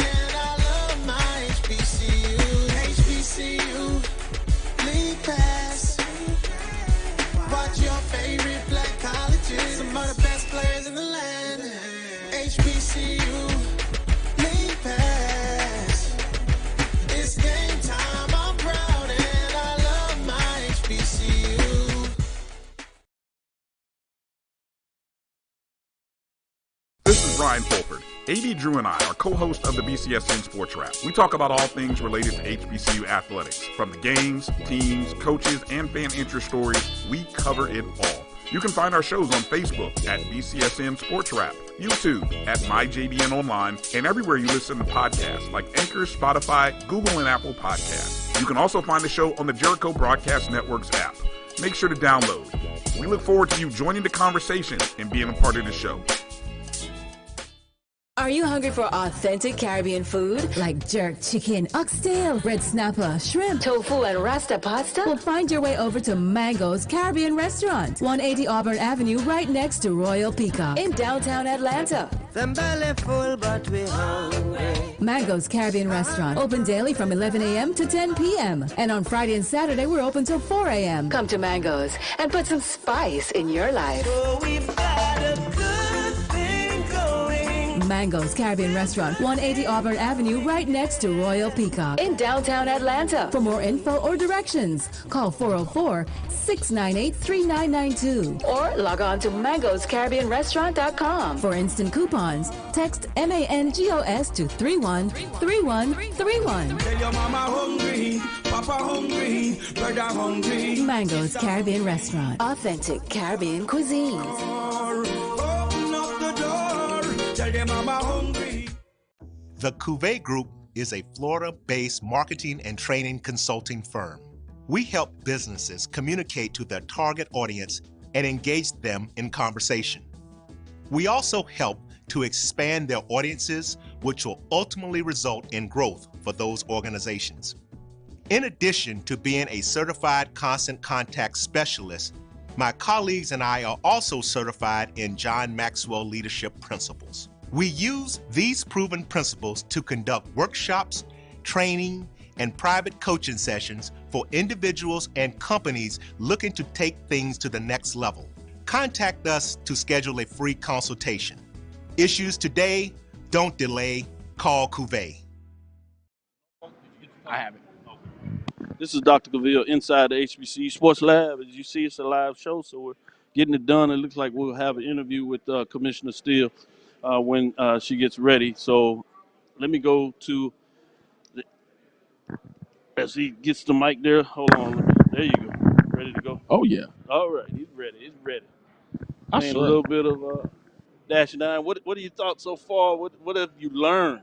Wow, I'm very confident teams in South Carolina State and North Carolina Central. Talking to them and talking to their players, they definitely know what they want to do and just how their approach will be. Along with that, I'll tell you why I was able to talk to that Howard group over there and you know, defensive end Darian Brokenberg and also Quentin Williams. And I told Quentin initially, I said, you've been over there, you've been at Howard a long time. It just feels like it. and so he you know, asking him what level he wants to get to just in his progression in his last year, he just says, you know, to finish and really wants to be that, you know, next great, you know, he's in the next great line of Howard quarterbacks that have come through their program, and they feel they can be a winner this season. So, and in addition, I know how we love to talk about culture. You talk about, you know, the aesthetic of HBCU culture, and they have it. They talked about how, you know, when they went and played Harvard last year, how it was really a family reunion of HBCU alums that came to that game, despite them playing away. So them talking about culture was very important. I love that conversation in talking about a MEAC. So, yeah, I love brought that to the table. Most definitely. So I'm loving what I'm hearing from everyone so far, and you know, just looking forward to telling, you know, the story of the MEAC. Right, and it's going to be interesting the rest of the year as we get in. We're coming up on the time. We're going to see if we can get you a couple of interviews, but they're starting to shut a couple of things down. And you know, we weren't able to bring you Millstead of Delaware State or Odoms of Norfolk State, but they have been the talk in a lot of ways. Every time you get a break, somebody is going after them. You talked about the other three programs, excited, but they were right next. And I kind of got to sneak and talk with them yesterday to make sure I line them up. So I got to see if I can start working that in when you talk about the 4 interviews we got there. Odoms and Milstead, they both wanted to interview, but like I said, they're getting tough on the time there. Yeah, they are. We even had a chance maybe to bring in the commissioner, but she's fully engaged in the interview. So let me get some of your final thoughts as we get to it to see if we can maybe sneak one or even two more in before we have to make a move. Again, I think this conference, I think a lot of what you talk about in the beginning has been whether or not they can keep this together. And they simply want to talk about the league and what they have done. And I think that should be the focus. I think there'll be some really good football played this year. I think also along with coming out of COVID, them not really being able to have everything together, I think you'll see a better brand of football this year in the MEAC. And I think you'll see some surprises really from top to bottom. When you're talking about Damon Wilson, he's proven himself. He'll have that team coached up, but when you're talking about this level of football, he got hired late, so it's playing catch up. He's playing from uphill at this point. So we'll see what they do, but they'll be coached well, and I think by the end of the season, nobody will want to play them. Yeah, great points you make there. Question I have for you, excited about in a lot of things, is the fact as you do this, I always get this thing when I talk to coaches. I like to slide them up or maybe slide them down on my predicted order Oh, of yeah. finish. Has you changed anything? Any coach talked you into saying, well, maybe I need to rethink? You know what? Howard may have. And just listen to them. And really, it was more players than anything. So I think Commissioner Stills is about to come on over. So Oh, yeah. yeah. So let me get off of here. Okay. All right. We'll sneak that back out there as a tease as we have the Madam of the Hour, Madam Commissioner Sonia Stills. As we get her ready to go here, we'll jump right into it. Thank you, Commissioner. How you doing? I am great. It is You're always looking stunning great. and wonderful. Oh, thank you, sir. Being your best part. I saw a sneak view of the small commercial that you did with the players as they came in. My first TikTok. Yes, I love that. That was brilliantly done, and it shows the other side, the lighter side. Yeah. And sometimes in this business world, we don't get to share that, and then there's some nuances. But Yeah. the fact that you did it, tell us a little bit about why you decided to do it and why that's important. Well, when the staff was talking about all the stuff that they were going to do with the students, I was like, I want to do something too. Awesome. I want to have fun. Like you said, show a different side. We want to be serious about what's going on, but there's always a fun side to it. And I absolutely loved it because the student athletes were giving me direction. Okay, you need to do this. Okay, put your glasses on. And then I'm like, I'm just serious. yeah, they were serious about that thing. So, and just like, let go and have fun. Let's do it. Awesome. Other thing I want to talk about is I got a chance to be here a little early, so I know you have all the meetings. Yes. And a lot of folks were so mesmerized. I don't know if that's the word I want to use, but they really appreciated the fact that when you had one of the meetings, you said, all right, let's get all these rumors out of it. Let's talk about it. Yes. And you addressed it on the table with them. I don't know how much you want to share now. Absolutely. You will always open to do that. I share everything with you. Yeah, you do. You do. I appreciate it. But I want to be polite in terms of how we get to it because I know some things are business and some things you can share and some things you can't just because of the nature of the business. Correct. Obviously, on the media side, it's our job to ask to see if we can get it. Yeah. But there's a side that you have to do. Yeah. There's been the talk out there about expansion. Where are we with expansion? And is it true in terms of some of the expansion teams, New Haven or whatever? How is that coming along? So we're nowhere yet. We're still vetting. New Haven is vetting to make sure that they're going to be a good fit for the MEAC, and we're doing the same thing. So there's nothing Imminent, as they say. nothing imminent, and there's still Division II. And right now there is a moratorium on membership into or reclassification into Division I. So we're at a holding pattern until we figure out with the transformation that's going on in Division I to figure out what Division I is going to look like. And so it's kind of, you can't rush it, and the MEAC is in a good state right now. We're good. We're solid. We have the commitment of our Elite 8 member institutions, so we're good. But we want to make sure that we're methodical about what we do and how we bring in member institutions. That's fair. In terms of the strategic plan, you talk about the Elite Eight, 6 of them playing football. The talk was out there with Howard. Yes. You came on the show and addressed that up front. Absolutely. And soon after that, a statement and a final decision came out for Howard. Yeah. I don't know if you've gotten the credit, and I hate to see it as a gender bias, but I call it like I see it.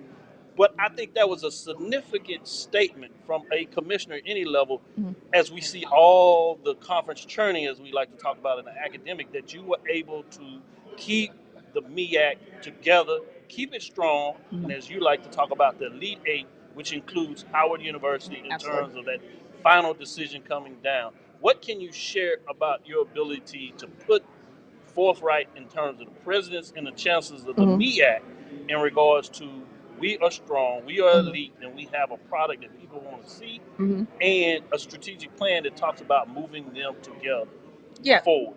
Yeah, so the great part is the commitment from the entire council, presidents and chancellor. And so they are tremendously engaged in where they want athletics in the conference to go.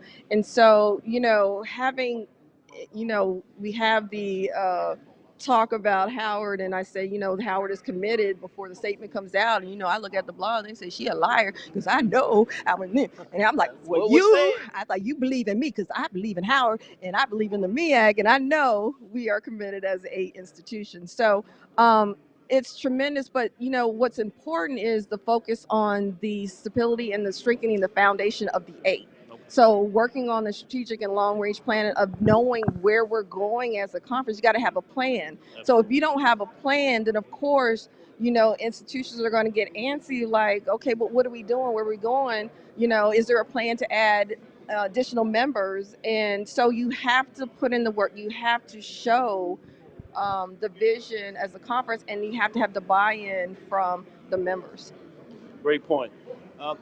Last question, I wanted to give you a chance to share any information, anything to the people that support the MEAC in regards to at any level that I didn't ask you previously. Well, again, we created the MEAC Nation Association that is there for our fans and our supporters, from our current members to those who were formerly in the conference, like Hampton, A&T, Savannah State, Winston-Salem, so that they can stay connected to the MEAC family, connected to the HBCU culture, right? Everybody. And, and our committee is derived from individuals from all those institutions, so that we can work on improving our revenue generation for institutions. Party with the purpose, as you can see from my TikTok, I can party. Oh yeah, there's no doubt about it. And as much as you party, the business that you are taking care of, because I got a chance to go in yesterday as they were putting everything together for what's going to be the showtime a little bit after this in terms of ESPN Plus, where all the coaches and center stage, the electronic component they put in the background, the state of art, top notch. Last thing I said I was going to have one, but I will get you off on this one. What's that? Because I know the time is. It's just like, why was it important to do it at that level? Wow. I think Dr. Thomas, former commissioner, he always said, you don't want to be in the curve, you want to be ahead of the curve. And we have great football, and what a great way to show what we do in that manner.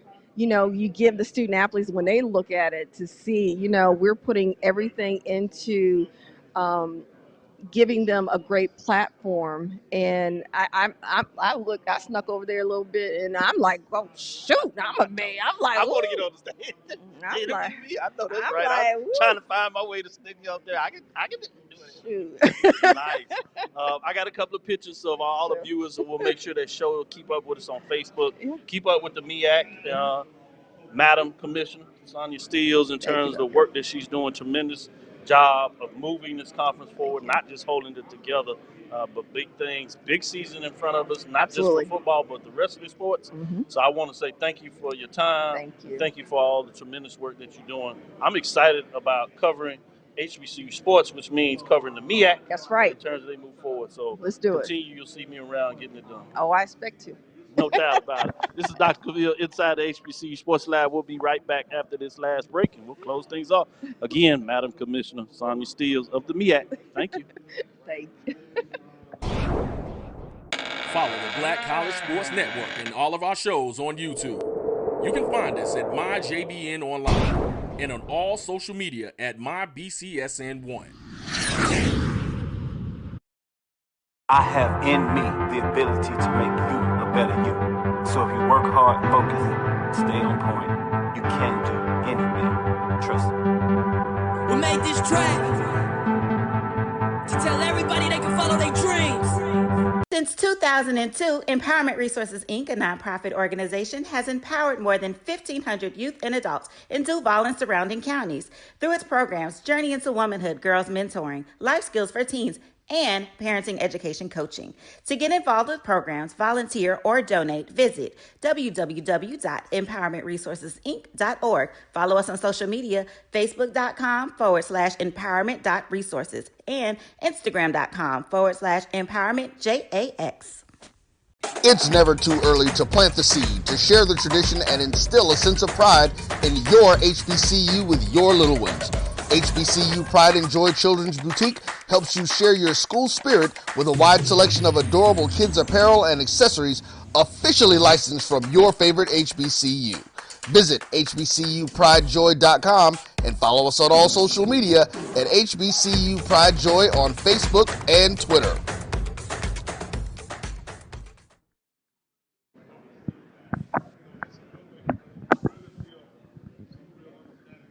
This is Dr. Cavil with Inside the HBCU Sports Lab.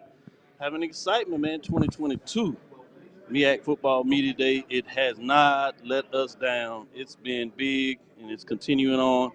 You know, I had a little tease there. You wasn't able to get me, and I appreciate you giving the space for Madam Commissioner. Absolutely, I'm gonna get up. Hey, I know how to wipe my feet off and leave when it's time. You're a gentleman and a scholar. There, I try. They say a lot of it. But it was teasing out there. Did any of the dialogue that you had with some of the coaches, and I think you started to talk about Howard and you got into it. So, again, want to ask you, did you change your predicted order of finish? Well, I'll tell you what, I haven't changed it, but I was almost there. I got you. I was almost there. Now, as you were talking to Coach Scott, I was actually talking to his players, Quentin Williams and Darian Brokenberg. And I tell you what, you know, if you look at what they've done in the past, again, Quentin Williams has been there a long time. You talking about the quarterback that took over basically for Kalen Newton when he was at Howard. He's been there ever since, been in that position. And so when you look at the way that Howard, you know, at times has struggled, they have a lot of experience coming back and really have picked up some pieces in recruiting as well, talking about Eden James. But they also talked about, you know, the running backs and core that they already have. So they're loaded. And that defense played, you know, they don't get a lot of credit, but definitely led by Brokenberg, you know, who was also their punter, you know, ironically, which and has done well. You know, may be able to take that next step. They are confident. They see what's going on. They hear the naysayers, but, you know, they try to block out the noise and just, you know, keep their head down and just play. Yeah, great points that you're making there, and you hit on all of it. I'm excited about this season just in general for HBCU sports, whether that is the MEAC that we're here now. They certainly have you lathered up a lot of talent in the league, whether you go all the way back over there to the SWAC. Starts off in a lot of ways with the MEAC SWAC Challenge, but then you have the CIAA, the SIAC, some great matchups in terms of what takes place. And then what we have our independent programs. Yes. In terms of what's going on. As we kind of have this momentum here, and this is the last one of the 4 HBCU, if you would, conferences, and really the last one with all our independents. They pretty much all had their media days. What are some of your final thoughts as you kind of reflect on all this? Well, I've kind of talked about this before. Just I'm curious to see, can that momentum be capitalized on? And what I mean by that is the eyes on the product. A lot of times we talk about the pageantry and definitely is a factor. But along with that, the quality of football being played in all these conferences are definitely top notch. I know a lot of people like to, not necessarily look down, but don't think the quality of football is not where it is in comparison to, of course, Group of Five, Power Five, or even some FCS conferences or other FCS conferences. But the quality of football here, especially coming back into where you have routine, will be better than I think it was last year. So I think when you're talking about it really in all these conferences, I think one of those conferences that gets lost in the shuffle, and I was listening to it as I was driving up here, is the CIAA as well. They're known to be a basketball conference, but I think the quality of football there is played at a high level. When you're talking about the MEAC, when you're talking about these teams being a united front, I think the quality of football here, as teams are getting recruits and are also having more experience, I think that quality of football will elevate. So, I'm looking for, better X's and O's, just better quality play. And we talk about the momentum of recruiting in the SWAC. I think the MEAC has gotten some of that too, even with fewer teams. So just look for that this year coming up. Balancing all those ships. It'll be fascinating to see what that looks like.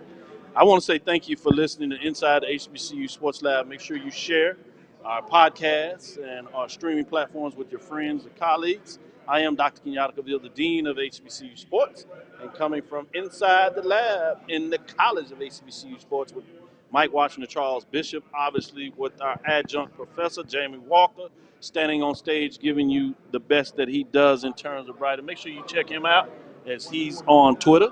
Yes, on Twitter at SportVoiceJW. SportVoiceJW. You'll see me probably on everybody's shows. The ultimate utility guy. Yeah, man, we appreciate it because he comes in and does a lot of great work in terms of utility in the field, and then behind the mic in terms of getting those key hits. It's big, and then he's actually out there leveraging the platform as he does play-by-play for a lot of the various levels inside HBCU and outside of it, providing a voice that is connected with HBCU. So we appreciate him for that. Again, we want to thank you for listening to Dr. Cavill's Inside the HBCU Sports Lab with Mike Watson, Charles Bishop, every Tuesday and Thursday at 6 o'clock Central Standard Time. We'll be back next week to give you some updates. Tried to give you all the coaches, like I said, they're moving around. With that being said, this is Dr. Kenyatta Cavil, DrKenyattaCavil on Twitter, Facebook, and Instagram. I think we got one more. Let's hold it up. We got Coach Milstead, Delaware State. I think he's searching for us over here coming this way. We will see if we can get him in here before we sign off in terms of what's going on there. And we'll get him locked up. Yep, he's coming this way. Right. So I'm going to get off of here. Make that move, and then we'll hold on to this close to get this in here. Certainly want to get Coach Milstead in terms of what he's able to do. Appreciate you, Coach. Just in time. I think we was going to close it out, but we saw you coming this way with this bead. We was like, no, we're going to get this one. We're going to get this one in. We're going to get this one in. So go ahead. Get you ready to go. Again, this is Coach Milstead, Delaware State University. How has your football media day been going thus far? So far, so good. Enjoying the conversations. It's always a good day when you're able to talk about Delaware State University football. I love it. Talk a little bit about the players that you brought with us. I've been kind of asking this question to a lot of coaches. For me, it's always unique from my perspective when you have to pare it down to two guys and finding out why a particular coach decide to bring the guys that you bring in terms of a media day. Well, this year was difficult. Offensively, we have a young man that I thought about bringing, but he was in an internship program that he couldn't leave. And so I went down to who's the next guy that I feel knows a lot about our offense, and it's no brainer. It's Bazette Woodley. He's been starting since he was a freshman, a true freshman. His freshman year, he got the ultimate goal, and a dream, and to be on ESPN, you got Moss, and be recognized for that against a play against Bethune-Cookman. And so it's a no-brainer. It's a young man that I personally recruited myself and brought to Delaware State, and he has bought into what we're doing. And there's no other player that can exemplify what Delaware State football is a guy who's come and started his freshman year just like his head coach. I really get a chance and appreciative of getting to talk to you last season doing the weekly media sessions that we have. And one thing that I always get from that is just the straightforward, the way that you talk about the game of football and your team. And it gives me a great appreciation. Does that really turn over to the players in terms of how you seem to motivate them as young men about this is bigger than just the game, about setting you up for life?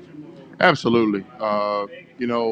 Football's a vehicle. I've said it a million times, and some people kick back by it, but it's a vehicle. It takes you to a destination. It's not something you can play in your 60s or 70s. I know Tom Brady's trying to make me a liar. Break all those rules. But at some day, he's still going to. Exactly. At some point, he's going to have to put that jersey up and hang that helmet up. And I want our guys to understand, enjoy it while it lasts, regardless of where your destination may take you. Your destination may not take you where Coach Milstead's destination dropped him off. Okay, yours may take you after college and then you're done. Yours may take you farther than Coach Milstead, but one day you're going to have to hang that helmet up, and when you hang it up, you have something else to fall back on. Really nice schedule that you got set up with some big time games, conference on the back end, obviously, but front you have non-conference game. As we get into that, tell us about on the offensive side of the ball. Who are some of the key players we can look forward in terms of some of those matchups this year? Oh, I'm excited. I'm truly excited. This is the first year since I've been the head coach that we've had an opportunity to have our starting quarterback come back. Okay, Jared Lewis was a sophomore last year. He'll be a junior this year. He's really just took command of that position at quarterback and made it his own. He was very disappointed last year. He thought that his work had earned him an opportunity to be on one of those all MEAC teams, and it didn't happen. So that's something that's over top of his locker. That's something that's over top of his locker. He's a big playmaker for us. A big part of our success offensively was because of his arm and his legs. And so he's excited. Our receiving core, of course, we lost Trey Gross and Quanah Colley, but we got Bezette Woodley, who's been there. And one thing that Trey and Quanah did was they mentored the younger guys. Okay, that we had. We had a core of freshmen and sophomore receivers that didn't get a lot of playing time last year, but got a chance to watch Trey, work with Trey, watch film with Trey, and learn how to be a Division I football player. And this offseason has been remarkable once they got their opportunity. Offensive line, we lost 2. We went out and got 2. We had 4 freshmen, true freshman offensive linemen that we developed in our program. And now they've had a 20 season that we didn't play, a 21 spring. They've had a 21 fall. They're ready to go. Good. So offensively up front, we're going to be in decent shape. And, of course, everyone wants to know what happened to our running back. He transferred. That's the transfer portal. Yeah. That's part of the new process of football now. Instead of giving him the ball 20 to 30 times a game, we give it to 5 or 6 different running backs, and we keep fresh legs going forward. So that's going to be our philosophy offensively. Defensively, I mean, the stats don't lie. Number 1 defense in the conference, and all those guys are coming back. So hopefully we've matured, which I think we have. I think the immaturity last year of playing a lot of freshmen really helped us. And so we're excited about this upcoming season. Yeah, that defense is talented. I'm not sure a lot of people really have realized just how much talent is on defense. As you said, stats tells you a lot, but that linebacker core, the tenacity of the front 4, if you would, and then the back end, a lot of talent out there and kept you in a lot of games last year. So give us a couple of more names on defense so we can keep our eyes on. Well, you got Isaiah Williams, first team all conference, and Asayas Guthrie, first team all conference defensive back. Okay. I just wanted the people to hear. Kamari Jackson. You got Brooks Parker. He's an outside linebacker, senior outside linebacker. And then we have a host, Aiden Weber, Mario Goins inside, internal linebackers, Jesus Robinson inside. Our defensive backs, you got Jawan Granger, who was here last year, who graduated could have put his name in the portal to go someplace else. He comes back to be with us. Romel Harris, probably one of the taller defensive safeties in the league. He's 6'4.5", safety that's coming back. And we got Charles Peeler, who transferred in from Arizona a few years ago on the short side, but one smart football player. So our defense hasn't changed. The same guys you saw on the program last year, and this year they're 1 year more mature and looking for competing for this championship. Coach Milstead, share with us anything that I didn't ask you that you want to make sure people understand about the Delaware State University Hornets and the football program particularly. Well, the one thing that you'll see that's going to be different this year is going to be consistency. Last year, I felt that we were a little inconsistent at times. I felt that we started games off slow and then tried to kick it in. And so this year, it's offseason really focused on being more consistent and playing top football as soon as the ball is kicked. We can't spot a team a quarter, a half, and then want to turn it on. We have to come out the gate smoking, all cylinders rolling, because that's what good football teams do. No doubt about it.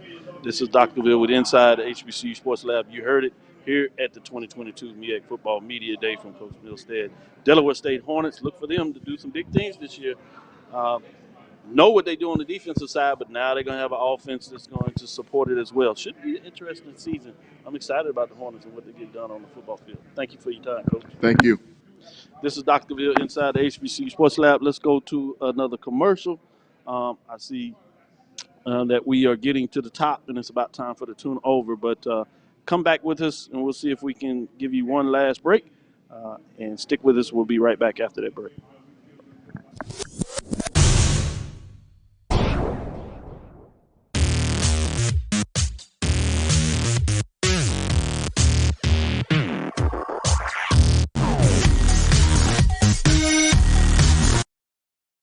For 200 years, Montgomery, Alabama has been making history by people who had the courage to stand up for change.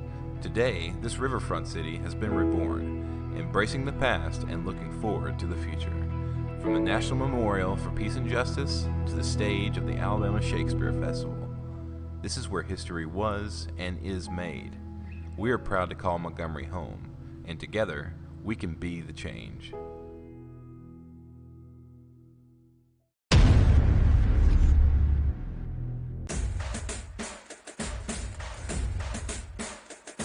HBCU League Pass. Watch your favorite black colleges. Some of the best players in the land. HBCU League Pass. It's game time. I'm proud and I love my HBCU. HBCU League Pass. Watch your favorite black colleges. Some of the best players in the land. HBCU League Pass. It's game time. I'm proud and I love my HBCU. Press the analytic data with your hip hop. If you know them like I know them, they gon' tell you if your team, if they wanna lose, and who the ball. So listen to Professor, yes sir, and pay attention, cause he gon' teach a lesson. Dr. Cavil with Inside the HBCU Sports Lab. I'm so used to talking into my own mic. I know. To pick it up, looking at all these different things going on. We're winding down, and I think we brought it up to the top of the hour. I see Coach Odom's doing the last interview. We're going to see if we can sneak on maybe just a little bit and bring him in when we would get everybody. If not, we'll certainly bring it to you. So I'm going to bring it back to Jamie again as you break it down. What are some of the key games that you're looking forward in terms of particular matchups that you would identify and say, hey, these are some games if you're just into HBCU football, certainly if you're a MEAC fan, these are the games that you should keep your eyes on because they may be ones that are surprising in terms of upsets or key matchups that are going to determine a championship between the teams that you see at the top. Well, there's a couple of teams that I think merit that. Definitely South Carolina State versus North Carolina Central. I think when you're looking at the way that defense is stacked up, Jablonski Green coming off the edge, that defense is perennially good. In other words, they, up front, they're able to stop the run. You have a dynamic quarterback in Davius Richard, who from Central, who can absolutely sling the ball along with his mobility, being able to run. I think it presents a unique because he's proven that he can increase his passing. What I gathered from Corey Fields of South Carolina State is that he's been targeting his completion percentage in particular. He wants to be able to be a better passer. And if you saw that second half of that Celebration Bowl, you know he's more than capable of doing it. So I think it's a possible shootout, but I think that game is one of those games that you look at in the MEAC that could determine the winner, along with games with Norfolk State. But just in general, when you're talking about HBCU matchups in general, if you go, let's say, hey, let's get into the SWAC, Jackson State versus Southern. And I think it's one of those games because I think a lot of I won't say hype because Southern, last year showed flashes of being able to be a more than capable team. I think it'll demonstrate whether or not they play 1 week and then you see that same matchup again in the SWAC championship game. So, it'll be interesting to see just how they develop. But you got a lot of matchups, within all conferences that will determine a bunch of stuff. So we'll see what happens going forward. I'm gonna see if we can get to Herman Shelton. He was looking over here, but he didn't walk off. I guess he had to get on the phone because he's interviewed a lot of the players. So I wanted to get some of his perspective on the players, but we'll see maybe if we can get him back in a little bit. But with that being said, what were some of the things, as you also talked to a couple of players and you mentioned throughout the show, but what are some of the things that have stand out about what you've heard the players say versus some of the great interviews we've had with coaches? Well, definitely you can see the confidence growing within all of the players. I've talked to, I think the only players I didn't get to talk to were Dale State's players, and also Norfolk State's players weren't necessarily in the room. But when you talk to, especially, South Carolina State's players, you talk about Corey Fields, you talk about Jablonski Green, they exude confidence. They've been there. People don't realize they're literally the next table. Yes, they are. And they've had some significant media folks along with Norfolk State, obviously, Coach Odom's being the local team. But just the way they've handled it. Yes. Being up front, sharp down, you can tell that they enjoy it, but they're about the business of being and representing South Carolina State. And it's going to be interesting to see how much does that translate on the field. Because as I said to Coach earlier, and he said it, and it can happen, but he likes to see where the players are. It's a little different when you have the bullseye on your back, right? Oh, definitely. So it's going to be interesting to see what that looks like, and you're talking about some of that. Anybody else? I would say North Carolina Central as well. I think they found, they won that MEAC SWAC Challenge last year against Alcorn State.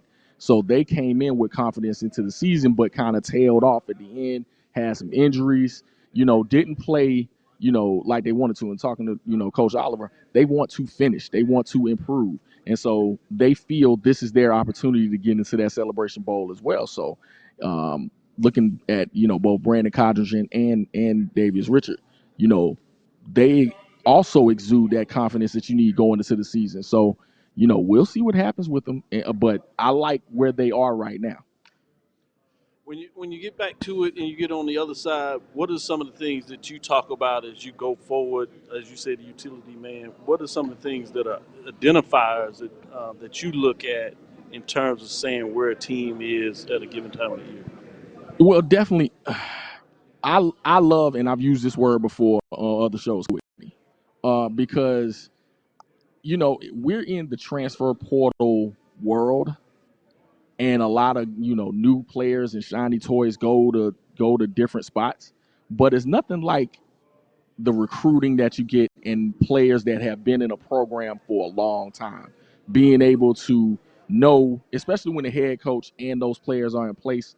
It's nothing like having all of that in just having the continuity to be able to elevate your game based on that. You kind of finish each other's sentences, for lack of a better term. You know what you're getting in that team. It's great to have talent, and talent does win. But when you have a team that's been put together and they know their role with that squad, it's a great thing to see. So I like that kind of team, even more so than I like, the shiny pieces at first. Let me ask you this question, because you've lived in both worlds. Yes. You've had a chance with North Carolina and being part of the Celebration Bowl. I am. Not the MEAC SWAC Challenge necessarily as of late. But now, as you cover it and see what's going on MEAC, what are your thoughts in terms of starting the season with the MEAC SWAC Challenge, the uniqueness between the MEAC and SWAC, and then closing it with the Celebration Bowl? You know, what is that in general you see about that, and do you see it as unique and important in the overall landscape of the FCS space? I think it's very important because I think when you're talking about, yes, HBCUs in this division are FCS teams, but I also think it brings together what you are in the cultural, example as well. I think beginning with the MEAC SWAC Challenge, and being on national TV, being able to have that kind of exposure, along with playing, who you may play in the Celebration Bowl and just conference pride, I think is big. And then ending the season with that, getting to that game, I think it gives hope to be within that game, and along with putting a bow, literally celebrating the best of HBCU football, I think puts a great shiny bow on it. So I love the way it is, or it has been, just set out really for years to come, and hope it continues. Yeah, with that, we're going a little long over there with Coach Odom, so I was hoping maybe we can get him in, but it looks like it might be a challenge in terms of what we're doing here. I wanted to say great thanks to Brian. He's dealt with us trying to get all this in and spend a lot of time really helping us do the final production of this. We'll see if we can get through this outtake before we can sneak in, Coach. If not, we'll close it there. Again, I want to say thank you for listening to Inside the HBCU Sports Lab, as we make sure that you share our podcast and your streaming platforms with your friends and our colleagues. I am Dr. Kenyatta Cavil, the Dean of HBCU Sports, coming from inside the lab of the College of HBCU Sports with Mike Watson and Charles Bishop. We had standing in our adjunct professor, Jamie Walker, bringing his knowledge and perspective of everything there. Oh, well, Coach got in. Let's see if we can get it every time we're trying to wrap up the show. Wrap up. This will be the last coach. See if you can pull. Let me see if I can. Yeah, while I'll hold it down to that. We're going to see if we can pull in Coach Odom's coming over with his second stint in terms of HBCU. So he is coming. So we're going to be able to get all the coaches in. It's a big deal. Appreciate Coach Odom's in terms of what he's done with his stellar career. Now leading Norfolk State, the Spartans. Should be an exciting season in front of you. Get that all together for you, Coach. Appreciate you, Coach. How you doing? It's good to have you. Always a pleasure. Oh, man, pleasure all mine. But there, let's just jump into it. Talk a little bit about your team. What are the expectations? Obviously, the darling of the media right here at home. A lot of folks are interested in the Norfolk State, and I think they should be. Well, I think, anytime you get closer to the season, you got an opportunity for some anxiety to kick in. We know kickoff is right around the corner. Camps are approaching, and it's football season. And year two, I hope yield better results than year one. I think we got a good football team. We got a group of guys that understand our process a little bit better in year two, and hopefully we can get them going in the right direction. We got a great fan base, got a great institution that we're working for, and have great leadership in Dr. Adams Gaston and our president of the university and our athletic director, Melanie Webb. So we're going in the right direction. We're doing it the right way. We're chopping wood, carrying water, and falling in love with the process.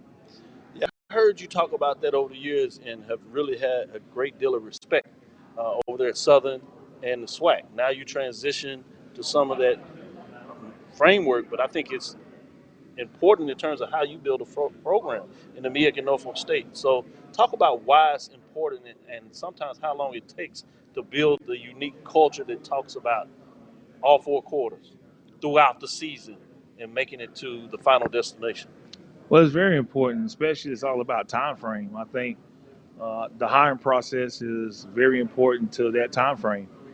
We got in late April, 1st of May, and that's a tough time frame to be able to put your process and philosophies in place, to know the place that you're working at. So everything's an adjustment and adaptability on the run. So you're adapting and adjusting every day because you don't really know the lay of the land. Year two, you're more comfortable, have a better understanding of the people you're working with, and you're gaining trust in them and they're gaining trust in you.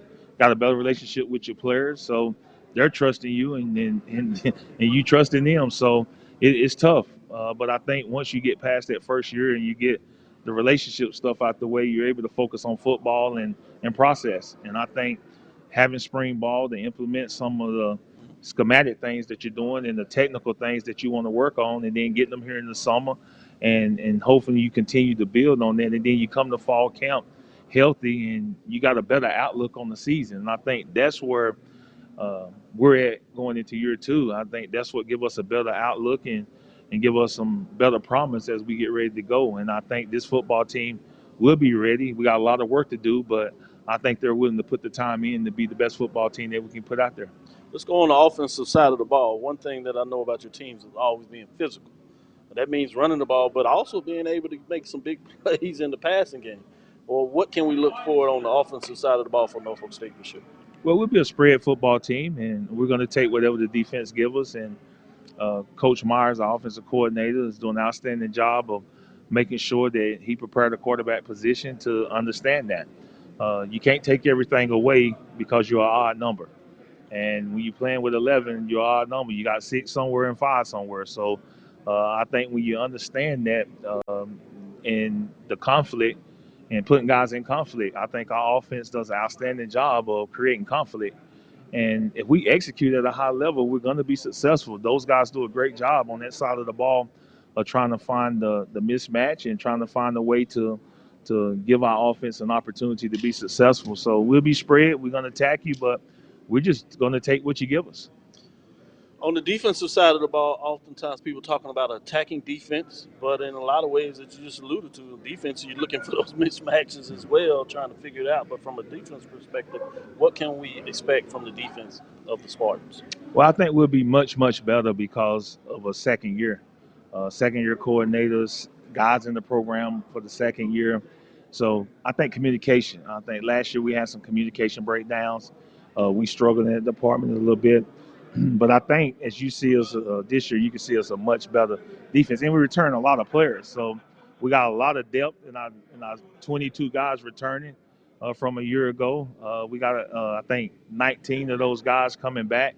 So we got a great opportunity for some continuity on defense. And that, to me, is where it starts. If you can have great communication and play with great desire and effort and determination, you got a chance to be really good on defense. We had some schematic breakdowns a year ago. We didn't put a lot of stuff in because, again, we got here late. So now we're able to move forward and really get these guys coached up from a scheme and technical and fundamental standpoint. So as technique continue to improve, I think we're going to be a very good football team on defense as we get ready for this 2022 season. I know you got to get ready to go, but the last question I wanted to ask was more in regards to the players that you brought today.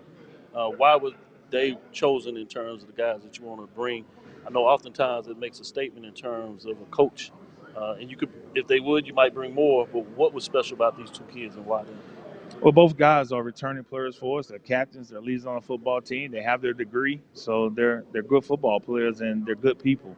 Okay. They're pros in their craft and they're pro people, and that to me is what's important. And they echo what our process is all about. They look like our process. They sound like our process, and it's about A's, B's, C's, championships, and degrees. And they already have their degree, so they're falling in place. So I think.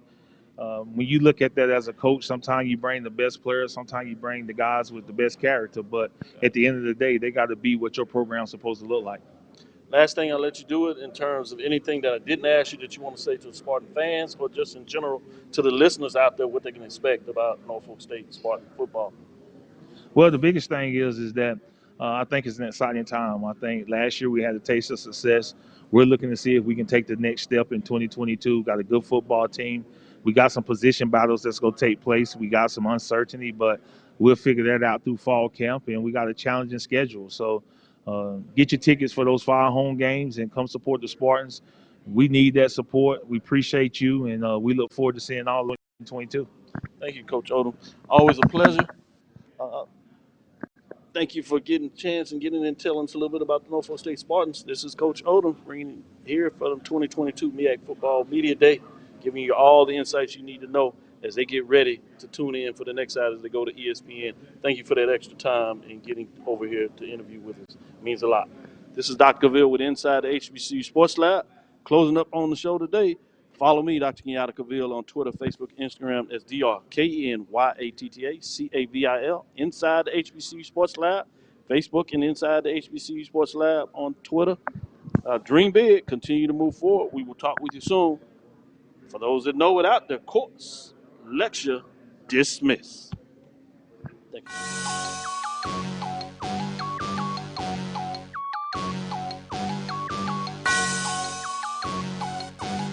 Yeah.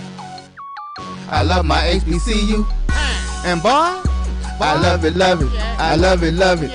I love my HBCU. And man, I hope my team they won one. Yeah. I hope my team they won one. Yeah. Man, I hope my team they won one. I hope my team they won one. Yeah.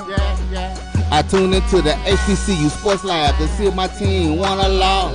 If they lost, I'm quiet as a mouse. But if they won, keep tab. I'ma do the dab, yeah. Dr. Cavil, he know what he be talking about. Mike and Charles, they know what they be talking about. They compress the analytic data with your hip hop. If you know them like I know them, they gon' tell you if your team, if they won or lost, and who the ball. So listen to Professor, yes sir, and pay attention, cause he gon' teach a lesson. Follow the Black College Sports Network and all of our shows on YouTube. You can find us at MyJBN Online and on all social media at MyBCSN1.